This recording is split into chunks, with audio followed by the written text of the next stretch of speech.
भोजपुरी के मंच अलका लिखिए जाए तो हिंदी गावे लगो। हम हिंदी गाएंगे, हमारा मन करता, हमको आता है हिंदी गाना, हम गाते हैं। चैन पहनता नहीं भोजपुरी के, कपड़ा पहनता नहीं भोजपुरी के, अब प्रचार करो हिंदी के। सुनिए, अभी आप हमको सिखाइएगा कि हम भोजपुरी का चैन पहन रहे हैं, कपड़ा पहन रहे हैं, तब का भोजपुरी सिखाइएगा। सुनिए, हमको सब पता है। क्या तो कहाँ से भोजपुरी?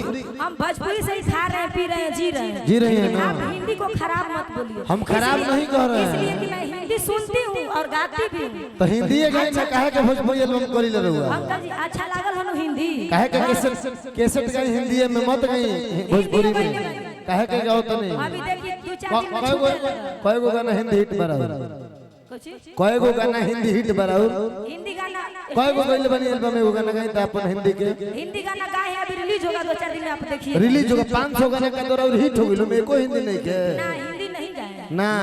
भोजपुरी के कहत नहीं कि भोजपुरी में लोग कॉपी करत हिंदी के।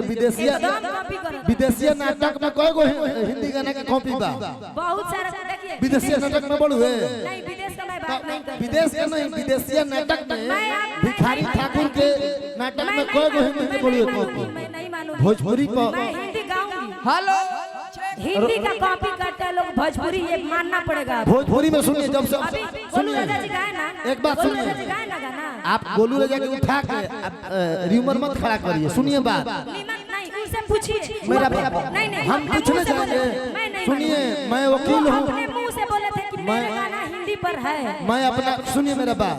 भोजपुरी में जब से ऑटो ट्यून आ गया ना, तो भोजपुरी में मंच जब से सुन लीजिए, मनावन करे के जाला जे रुसल होखे, विशेष का कहे।